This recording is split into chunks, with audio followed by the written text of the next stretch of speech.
It's like, I worry that, my kids are listening to, in the 1980s, my kids are listening to Kiss. I don't want them listening to Kiss.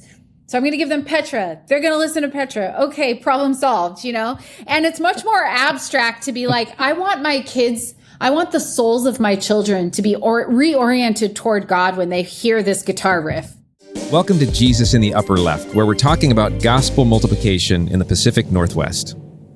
Hi, everyone. Welcome back to the Jesus in the Upper Left podcast. I'm Pete Armstrong, pastor of Park Lane Church, and I am so excited to have Dr. Leah Payne with me today. She's an associate professor of American Religious History at Portland Seminary, and I'm so thankful to have you on the podcast today, Leah. Thanks for having me. I'm looking forward to our chat. Yeah, I really enjoyed your book. God gave you rock and roll to you. Thank you. That means a lot. I'm excited to talk with you about it today. Yeah. Thank you so much. So why don't you just tell us a little bit about your journey in life, your career, your vocation, your background. We'd love to hear about your roots, like in Portland and kind of, the upper left. Sure. And just a little bit of that would be great. Sure. Well, and I write a little bit about this in the book, but I was raised in the Pacific Northwest. I was raised in Oregon. And since this is, I would guess most of your listeners are from Oregon. I'm from Sandy. That's the town I was raised in. And my dad was a Foursquare pastor. And so I grew up, my parents were deeply formed by the Jesus movement in the 1970s. In fact, they went to a little Bible college in San Jose, California in the 1970s. So right around the time when, if you know anything about contemporary Christian music, there was a lot going on in the Bay Area and in Southern California around that time. And so I was raised with the beginnings of the industry of contemporary Christian music. And by that, I just mean that the music of Jesus people was just constantly around me as a kid. So if it was like praise and worship music done by, we sang a ton of Keith Green songs and Second Chapter of Acts and Randy Stonehill and all of that. And so that was just a huge part. If you grew up in West Coast charismatic culture, then that was just like a huge part of your life as a Christian. Yeah. Sure. And so, that was a huge, but my dad, and he's a very not online person. And now so many people who don't know him have heard me tell the story, but he was not into contemporary Christian music. He liked Jesus music, if you know the difference between those two things. Yeah. Pretty much everything from Amy Grant on, he didn't think it was very good. And so we just didn't have CCM on in my house growing up. And so we had, basically up to 1978 or something. And so I didn't have the kind of really close emotional and spiritual, intellectual bond with contemporary Christian music that a lot of people did. So I write about in the book, and if you grew up evangelical or evangelical adjacent in the late 20th century, then you know that there was this type of music that was marketed to evangelical families as an alternative to mainstream music. But I wasn't raised with that philosophy in my home. But of course, I understood it very well because my dad was a pastor, and almost every kid who I went to youth group with or was in church with was, had a contemporary Christian phase of their lives, went to a Christian music festival like Jesus Northwest or something like that. So I grew up with it a lot. And then I eventually became an academic. So I went to graduate school and started studying American religious history. And really, I came to see contemporary Christian music as something that was hugely formative in evangelical lives. And it was often seen as kind of a joke or sort of like a phase in people's lives. And in academic circles, because it's wrapped up in entertainment culture and popular culture. And because it transcended official kinds of doing, ways of doing theology, like it didn't happen, in like doctrinal statements or things like that. It wasn't recognized really as something ultra powerful, and something that I think is in many cases much more powerful than institutional forms of Christianity. So I wanted to study it seriously as a way of doing theology and doing politics in evangelical circles. And I just, the more I started studying it as such, the more I became convinced, this is, if you look at the business. So my book is about the business of contemporary Christian music. So if you're coming to it for, lengthy discussions of, I'm not a rock critic or anything like that. So I'm not going to be telling you, like these particular sounds, but really how the business reflected something that was going on in evangelicalism in mostly the late 20th to early 20th century. And so the question of the book is, what do you see about evangelicalism that you might not see if you don't look at contemporary Christian music? And it was a lot of fun. It's a lot of fun. I'm so glad you enjoyed it. Thank you for having me. Yeah. Were you able to study it as part of your dissertation process or kind of your earlier academic career, or this was the last few years is what you dedicated it to? No, this is my second book. The first book that I wrote is about women preachers. I was raised in the Foursquare Church, as I mentioned. And so anybody who's raised in Foursquare grows up, or most of them, I hope, they grow up knowing about Amy Semple McPherson. And so I wrote about women preachers in the early 20th century in the Pentecostal tradition. And but when I started thinking about contemporary Christian music as a subject, I should have rewound a little bit. I married my college sweetheart, and who was also an aspiring musician. Okay. And so we moved to Nashville, Tennessee, and I did the only reasonable thing. I got a job working at a Starbucks. And one of my favorite customers turned out to be somebody who I didn't know at the time was a really big deal in contemporary Christian music. But Charlie Peacock and Andy Ashworth were some of my customers because I just worked at a Starbucks down the street from their house/studio. Okay. And Charlie is one of the, he has a career that far exceeds contemporary Christian music, but he's also widely acknowledged as one of the major figures and also kind of thinkers and philosophers about contemporary Christian music. And he just needed an assistant. And so he hired me.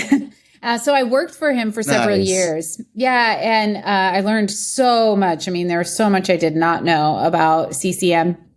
And then eventually I went to graduate school, and I kind of thought that my time in contemporary Christian music was done.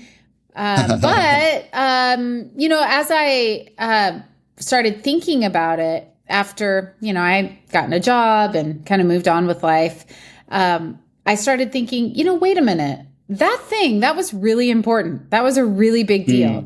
And so then I got the idea to write the book, and the way it works in academic circles, you write a proposal and you work things out with an editor. And I also traveled back to Tennessee and met with a lot of folks, including Charlie and Andy. And the more I worked on it, the more I was convinced that there was a really a big story there to tell about this business, not just the history of a business, but the history of a business that most people, most evangelicals came to see contemporary Christian music as, and it's predominantly white, but not only white evangelicals, came to see contemporary Christian music as a reliable vehicle for Christian teaching. They trusted it. Yeah, absolutely. In fact, I was talking with a friend who's writing about Christian, evangelical Christian parenting advice books. There's tons of those. And I said, Yeah. well, I think that CCM was like a kind of parenting, for a lot of Christian moms. The target, the fun quirk, really interesting quirk about contemporary Christian music is that the target buyer was suburban evangelical moms. But the target consumer was their children. So you can look at contemporary Christian music as really a way of getting at what were important parenting themes in the 80s and 90s and early aughts. And most people who were raised with it have some story to tell about, if not a parent, then a parental figure, a youth pastor, a music pastor, someone telling them that this is the kind of music that will be one marketer called it spiritual vitamins. So this is something that will enhance your Christian faith and also protect you from what they saw as a dangerous outside world. And so in every era, there's kind of that conversation going on. And what's funny, I gave a presentation about this early on in my research process at Baylor University. And there were in Waco, Texas, and there were lots of Christian kids there. A bunch of undergrads came to my talk. I think they were offered extra credit. They weren't dying to know about CCM, but I asked for a show of hands, how many people here know what contemporary Christian music is? And only professors and staff raised their hands. So Really? 18 to 22-year-olds. They're too young. Yeah. They're too young. They didn't know what it was. Now, these are very evangelical, on average, very evangelical kids, right? But and it's Texas. Texas, yeah, that's the most Southern Baptist place you can get in this planet, probably. But but yeah, so they're very. This is a very Protestant Christian part of the country, and they weren't familiar with it. They knew what worship music was, but that just lets you know that this was a thing that had an era, and it's mostly over. In part because you can't control kids' media in the same way that you could in the 1980s. So those days, I'm a parent, I stress about that just like any other parent, but those days have since, they've come and gone. So now were you raised on CCM? I liked your phrase earlier of evangelical adjacent. Okay. Yeah. So briefly, my story was my dad became a Christian through Young Life, and then after college, went to seminary, and then went to Fuller. Oh, okay. And then Young Life staff for 10 years. But by the time I really was born and have my memories, my dad was a pastor in the PCUSA. Ah, okay. We're very passionate about music. I'm a musician. My dad always played guitar growing up and sang. He also grew up K through 12 with the guys from Creedence Clearwater Revival. Oh, nice. I love CCR. I know, seriously. So it was much more CCR than CCM. Hey, just came up with that. I love it. No, it was much more kind of classic rock, and we didn't I do remember my mom, when you mentioned that, I do remember her I was at the Christian bookstore today, getting a Bible, and I got you this Stephen Curtis Chapman CD when I was maybe 10 or something, but I just was not into it. But yeah, it's really funny to talk about folks, around our age that, this kind of came and go. I mean, my question in that regard is that, today, because you can't control media, and it's just a wild, wild west now, It went from, what I experienced in my church, not necessarily in my home, but in my church. And it sounds like what you studied and maybe experienced a little bit was, to use Niebuhr's category, Christ against culture. There's a big bad world out there, and we're not going to be part of it. And, we don't need Green Day. We can listen to MXPX, right? I think you talk about that in the book. Right. But now it's Christ of culture. My 5-year-old is singing Taylor Swift all the time, and I have mixed feelings about it. It's funny. I write about Taylor Swift, and they're one of the Christian former CCM A&R executives that I talked to for the book had such a smart observation. And he said, his name is Mark Nicholas, and Mark said, I think that Taylor Swift went a long way toward undermining contemporary Christian music as a pop as alternative. a genre or whatever. Yeah, and I was like, well, tell me interesting. more. And he said, the moms that were the target were comfortable with Taylor Swift. And if you think about her compared to the pop stars that kind of immediately preceded her, so people like Britney Spears and Jessica Simpson, who, by the way, were both raised in like evangelical households and were at one point in time purveyors of purity culture, and but they had very sexy images and would wear revealing clothing and were definitely sexualized by the media. And Taylor Swift was not. She was very girlish. She was she sang in originally as a country artist, which is a very close cousin to contemporary Christian music.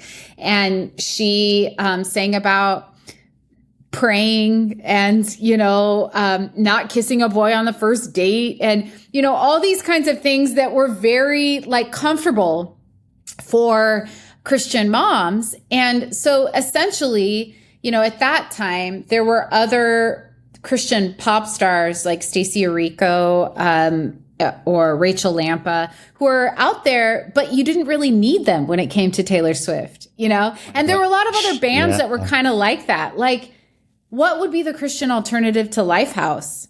Well, they're Christians, And so like the early odds, there was a lot of like blurring the lines. And so, actually it's funny because I took my son to see one of the Paw Patrol movies. It was like a real act of sacrificial motherly love. I can't stand those movies.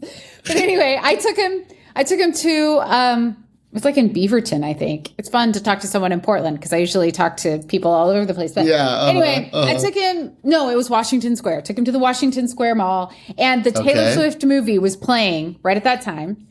And so I couldn't resist. I wanted to duck in and see like that concert film that she made. Yep. I've seen it. And I will tell you, there were like maybe 50 decked out Christian-ish moms with like sparkly everything. And they were there with their daughters and they were dancing in front of the screen. Oh my gosh. Wow. Yeah. And having like what I would classify as a spiritually informed experience at a Taylor Swift show. So I'm like, I don't know. You got it right there. Oh my gosh. Just like our older siblings at a U2 concert 20 years ago. Totally. She's just like that. She's just like that. Oh my gosh. Having that spiritual experience. Yeah. Just kind of like, I think, it's really fascinating to me how things have changed. So you don't see the same type of substitute entertainment culture as much when it comes to music. Yeah. So one of the things you talked about in the book was Francis Schaeffer and his kind of impact, in the 70s and 80s. I feel like I did my undergrad at Calvin, and we had this man that I really, really respect. His name is Ken Hefner. Okay. And he must have been really impacted by that because it was all about cultural discernment. And he convinced Calvin at that time to give him a massive budget to bring in. The list of people that I saw there, it was amazing. Like everyone from the Indigo Girls to Dave Matthews to Ben Harper to Lifehouse to, they had incredible concerts. But the point was not just entertainment. It was most of them. The Indigo Girls didn't, but we had a really great conversation with professors kind of talking about, their music, their sexuality, everything. But most of the artists would come and would meet with us and we could ask them questions before the show. Yeah. Because it was all about, it wasn't about receiving their art, it was about receiving the aesthetics of their art and the worldview behind it and the spiritual seeking and but I don't know. Speak more about Francis Schaeffer because he had a big impact. Yeah, so I think that if you want to understand the development of contemporary Christian music, one thing that's helpful to understand is the role that parental figures have always played in the industry. So one of the, some of the earliest people to help evangelical, kind of generally conservative evangelical audiences accept rock and roll, which I talk about in the book, was a huge thing because it was a lot of rejection of rock and roll was wrapped up in anti-Black racism in the United States and American segregation and all of that. So it was a huge thing for conservative white evangelical communities to accept rock and roll, especially in church settings. And one of the people there were two really instrumental figures who heard in Jesus music. So this music that was mostly created in these West Coast revivals, out on, in Northern and Southern California and really all up and down the West Coast.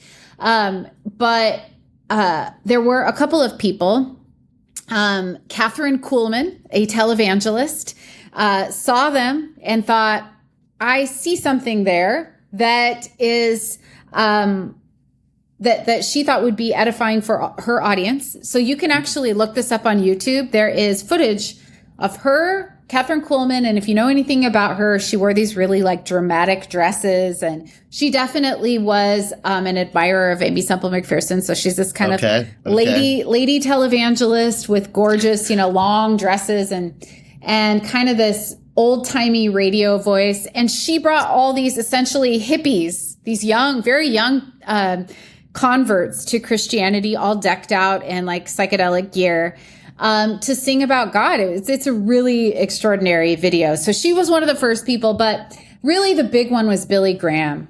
And the Reverend Billy Graham had been raised on Christian hymnody, and Christian hymns were a really important part of his conversion to Christianity. So he understood very well that music was core. He also was really, really good at wielding mass media. Like he understood how to get the word out. He was he was early on, like creating his own movie studio and he did televised things and radio and blah, blah, blah. And when he saw Jesus people, these kind of hippieized Christians, he thought, aha, that is, first, he said it was a legitimate work of God. So his stamp of approval meant a lot in the 20th century. And then he also said, I'm going to platform these people. So I'm going to bring them to my events. And one of the big ones that he was a part of putting on was an event called Explo 72, which was this huge revival meeting in Texas, in 1972. He saw this music as a way of getting his version of the gospel out. So the only reason why I gave you that long intro is to say that for Billy Graham, the particular sounds and the beauty of the music was never the thing. Music was always a utilitarian thing. It was like for a use, which he saw as a higher use. Yeah, and you can see that. I mean, you can see that in his events. I mean, Just As I Am and George Beverly Shea and all that. I mean, so much a part of the thing. Yes. So he was, and then, he always was pretty good at trying to stay current with what music that quote unquote the kids were into. Yeah. Exactly. He's in his 60s, but he's in his 50s and 60s by that time, and he's seeing this movement amongst teenagers and 20-somethings, and he's like, that's where we need to go. Well, and so, and he kept going. Like he gave platform to people like Amy Grant and then eventually DC Talk. And I mean, do you think that Billy Graham was listening to DC Talk in his free time? No, of course not, but he was probably He was listening to Johnny Cash, though, I think, who he also platformed. Yeah. Oh, of course. Yeah. Johnny Cash is good in any and every era. But so by that, I mean to say that music was always a means to an end. But somebody like Francis Schaeffer, who shared a lot of the same very conservative ideas about Christianity and the public sphere and all that kind of stuff. But Schaeffer had a different idea about art. So for Schaeffer, he was really critical of a lot of evangelicals for creating what he called very romantic Sunday school art. So he's like, it's cheesy. And it's not good art was his complaint. And, he argued that you should create art to glorify God in its goodness. So Schaeffer really, exerted a ton of influence over, the person who I worked for, Charlie Peacock. Who he was a part of, Charlie Peacock and another really influential figure, a guy named Steve Taylor. They came to see the philosophy of contemporary Christian music as in need of some tweaking. So the philosophy of it, generally speaking, there's always exceptions, but generally speaking, was we're going to create something that is an alternative, a safer alternative to mainstream culture. And that will protect the children and keep them in church and make sure that they live by, whatever James Dobson book says, is the thing. And I have a lot of sympathy toward that, because I'm a mom, I'm a Christian. I want my children to be Christians. So I actually have a lot of sympathy toward the kind of fear that was trying to address. Yeah. But Charlie and Steve and others, I use them in the book as because they're two of the most prominent figures. They said, whoa, let's try something else. Let's create art that is excellent with the idea that excellent art, beautiful art, will contain within it like a call to God. Like it will orient the soul toward God.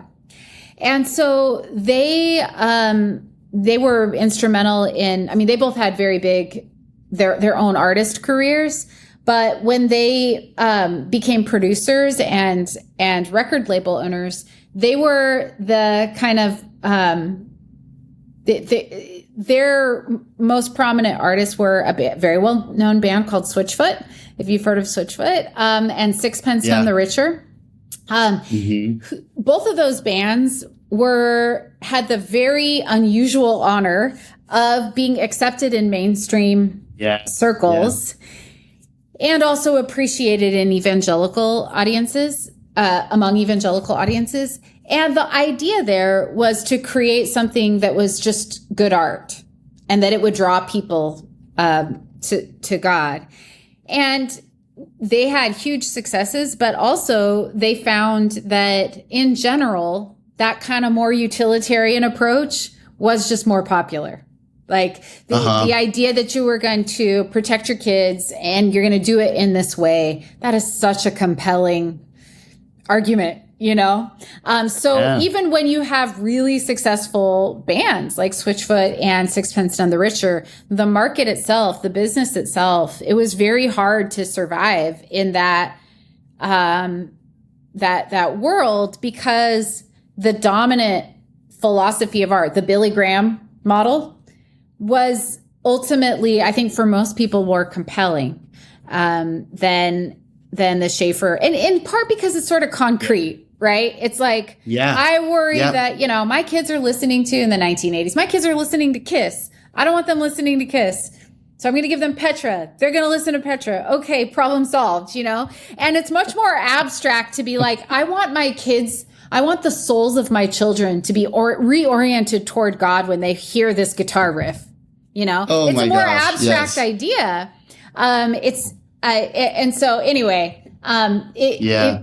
It was like those two competing philosophies, they were always in tension in that world. Yeah. Petra was the first concert I ever went to in Yakima in 1988. And I was very, yeah, come on. Awesome. yes, so embarrassed of that for a long time. But now it just comes full circle, you know? I No think shame. oh yeah, oh yeah. I think that the, kind of the Schaefer mentality. So it also leads itself to kind of like common grace, because if a Christian artist can make something that is beautiful and honoring to like the goodness of God, the beauty of God, so can a non-Christian, which then makes it messier, like you were saying. Yeah, that's absolutely true. And I think that was kind of the sharp distinction between sacred and secular. Like there's the idea that there is this quote unquote Christian world, and then there is this mainstream / secular world. That idea completely dismantles that separation. Because as you said, you could find someone who is just a terrible person, objectively terrible person, who makes stunning art that makes your mind go to the things of God. And that is, I think that's where the specific people who made contemporary Christian music are really important, because it was branded as kind of like generic evangelicalism. But the overwhelming majority of people who made CCM came from either Baptist, like white Baptist, holiness, or Pentecostal backgrounds. And the Pentecostals, I argue in the book, completely ascended, Pentecostals and then charismatics.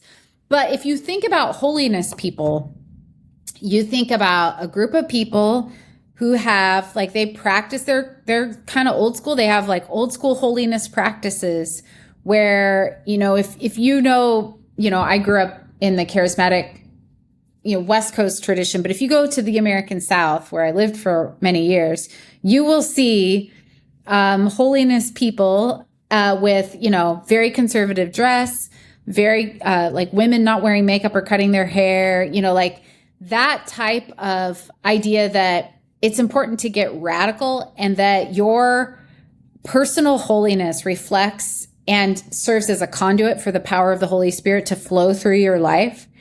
That movement really shaped CCM. So you can see how, if you grew up, and I'm so glad that you said you grew up like in an adjacent community.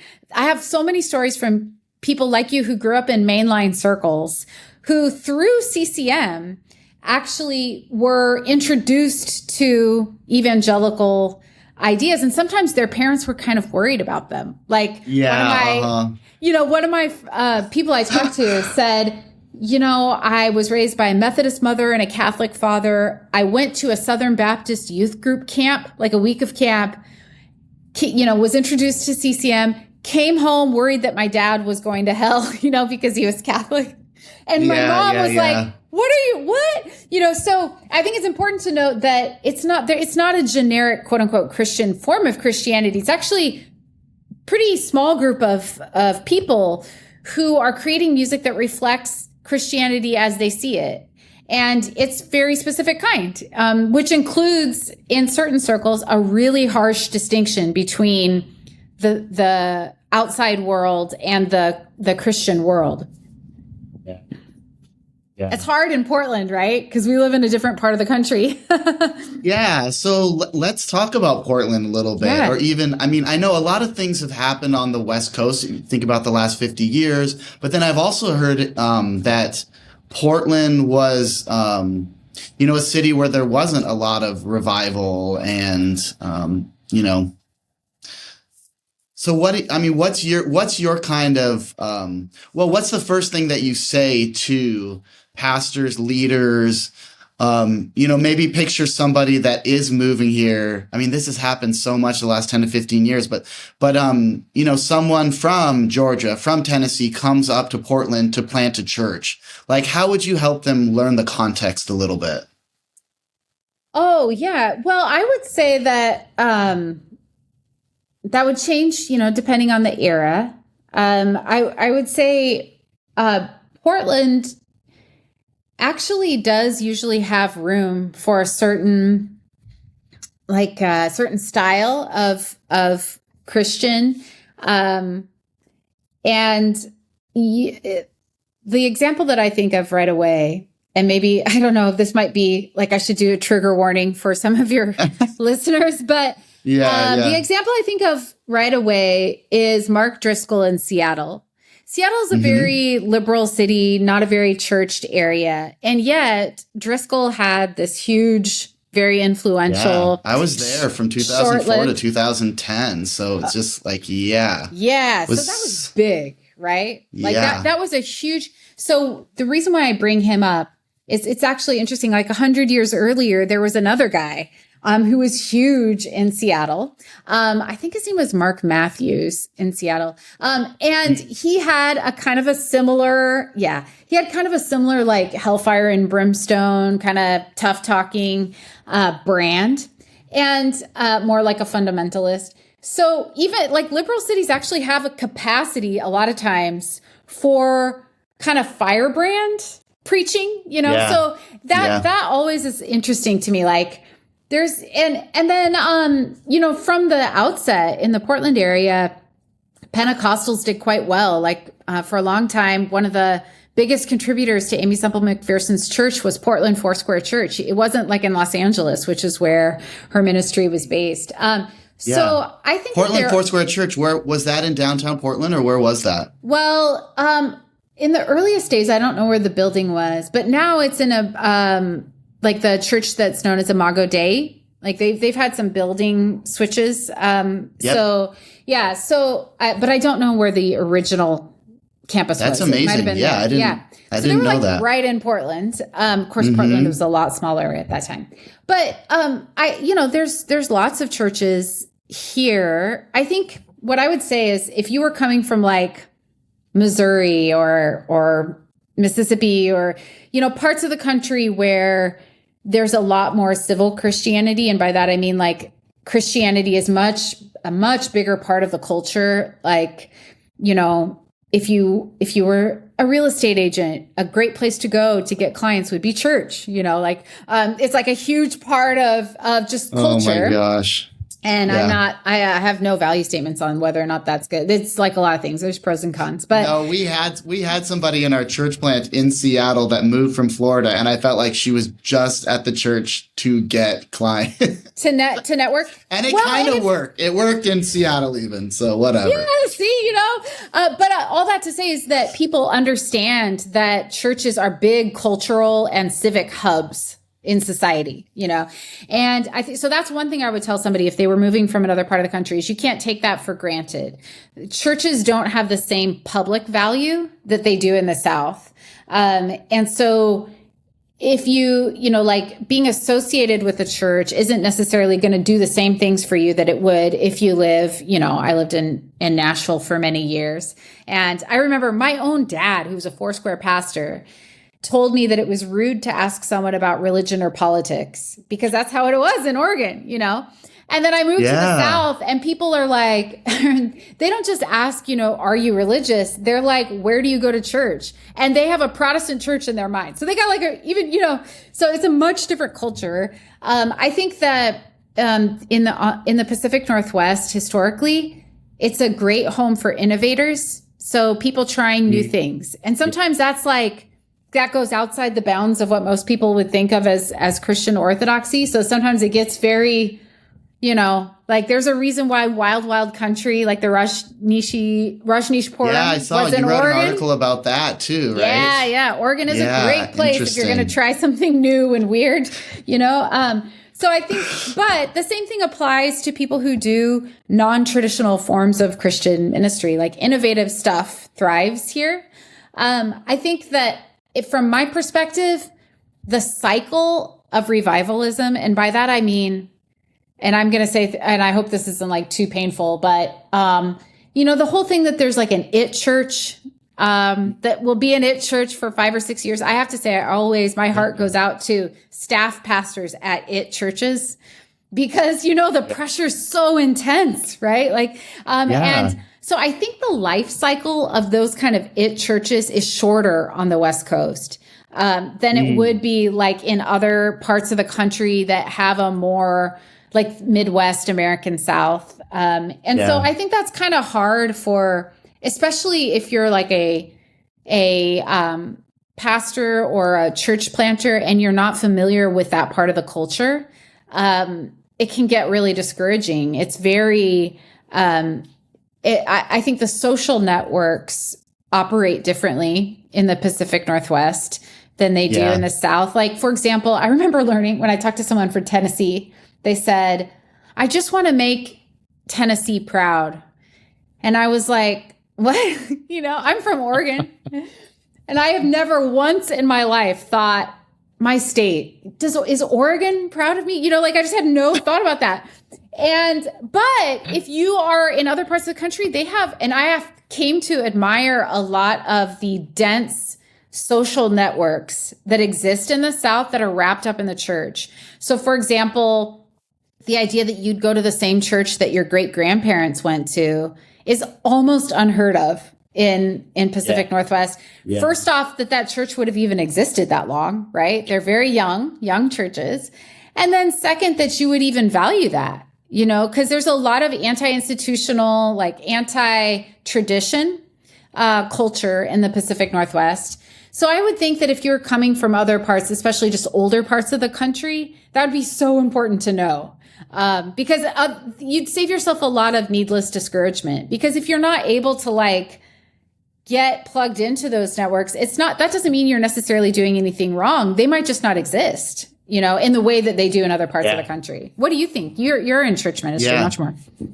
Well, a couple things. I loved your observation about kind of the it church. And I would encourage everyone. I mean, this podcast is for people that are, interested in starting ministry, starting nonprofits, but more so, really helping form people as disciples of Jesus. And, I remember when I was here, my first couple of years here, back.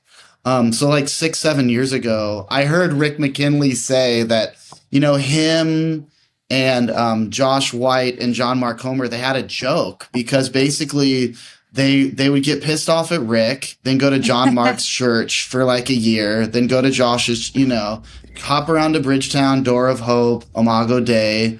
And I mean, they saw through that, but there is just such consumerism within those circles. And I just feel so badly, a lot of times for the staff people because it's oh my gosh, so much pressure, right? Yeah. And also it's funny to me that people, because I grew up, in church leadership, it's funny to me that average churchgoers don't realize that people like pastors and staff know that that's happening. Like in their minds, they think that they're so unique in that. I'm like, you're just part of this milling group of people that just kind of goes from, place to place. And so yes, I think that's true. Yeah. I did, since that time, I've become friends with Rick. We had lunch last week and we're doing a project together now. And I heard him say that I don't know if God ever intended the church to be mega. And I was like, ooh, that is good. Like, I've kind of had a bias against mega churches my whole life. I grew up in small PCUSA churches. But Tim Keller kind of changed that for me because he was my mentor in New York and he's super down to earth. He reminded me of all the Presbyterian pastors I grew up with. He was just like in the right place at the right time and God used him in a big way. But, I just think that, I don't know. I love pastoring my church of 150 members and like seeing the deep faith that people have and the deep relationships that they've cultivated, decade after decade. Okay. Go ahead. I'm sorry. Please finish and then I'll give you my little quick fire questions. Okay. Yeah. I was just going to say, I think, mega churches, and that's one thing that the book traces, is the theology that kind of went into creating a really close relationship between American marketing culture and Christian discipleship and outreach. And I say that with not as a joke at all. I mean, it was just like a very overt, and I think that accompanied by a lot of like sincerity and enthusiasm and optimism. And of course, we're a few decades into that. So I think we have perspective now that the people who were like in their 20s and 30s, who were just super excited to do the work of God and thought, hey, this is cool. We'll use demographic research and market research without thinking that the mode of doing that is formative. Like it makes people into something. So I have a lot of, I wrote a lot about the people, McGavran, Donald McGavran, who was at Fuller for a while, who were creating that. And I think we just have a perspective that they don't, because we've lived with it for, a few decades now. Yeah. Yeah.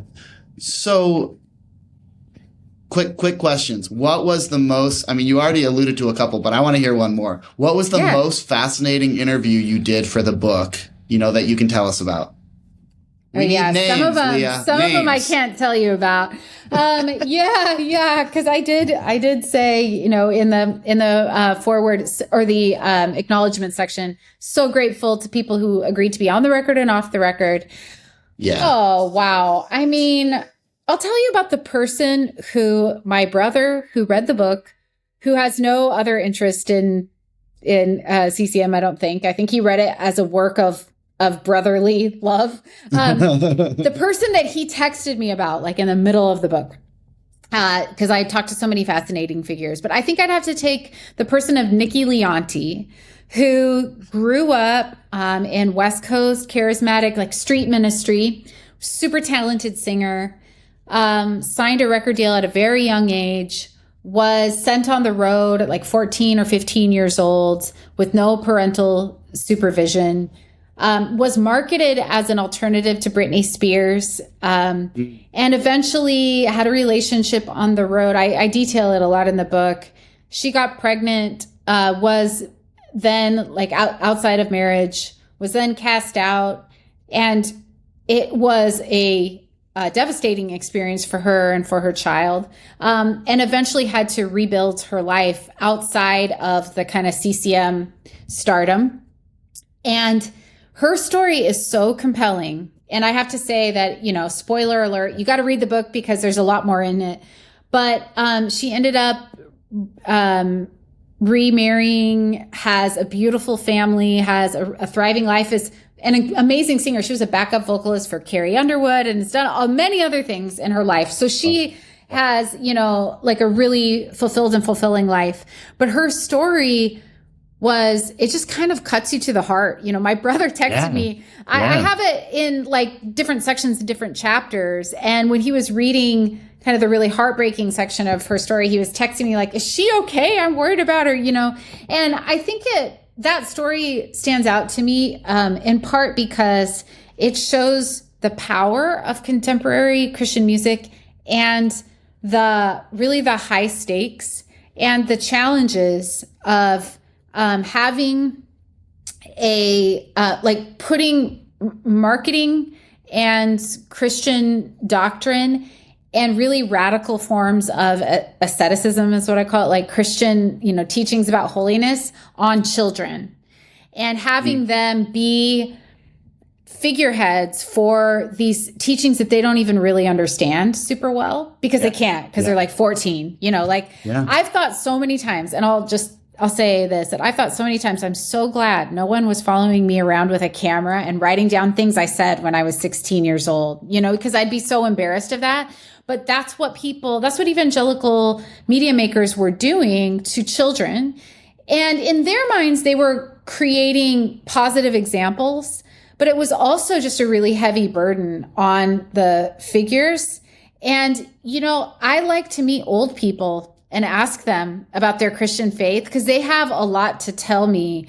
And I hope that I won't put that on my own kids because that's just a heavy burden. And her story was a really compelling one that illustrates, some of the challenges of putting that kind of meaning on kids and doing it publicly. Yeah. Yeah.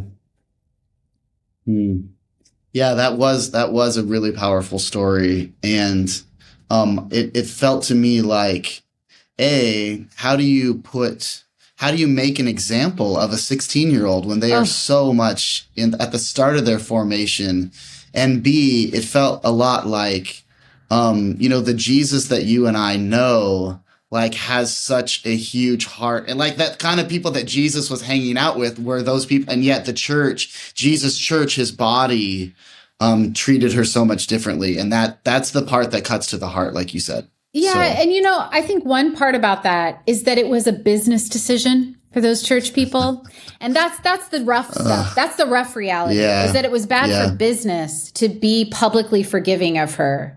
And I think that was a very hard lesson for her to learn as a teenager, as you can imagine. But one thing she did say, and I included it in another podcast about her story, is that one of the first people she had to tell was one of my favorite singers ever in CCM, a guy named Russ Taff. And Russ Taff was so gentle and loving and caring. That she has a really striking memory of that. So I think that's the hard part, is a lot of times individual people were so loving and compassionate, but it was bad business. And so, that's the harsh reality. I think when you put those business decisions in with Christian formation, sometimes the result is, I don't think people would look back on that and feel happy that they were participated in that. Well, this has been so fascinating. Thank you so much, Leah, for the time. Thank you. Yeah. How can people, of course, buy the book, read the book, engage the book, but what else can people do to kind of find out what you're up to and where you're writing and those sorts of things? Sure. Well, you can follow me at Dr. Leah Payne on any social media platform. I'm terrible at TikTok. I find it overwhelming. I'm too old for it, but Instagram. Me too.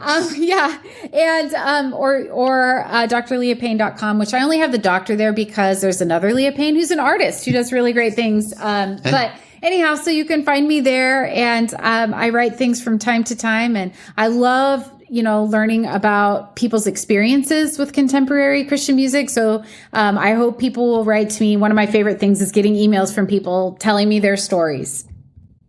Yeah, that's great.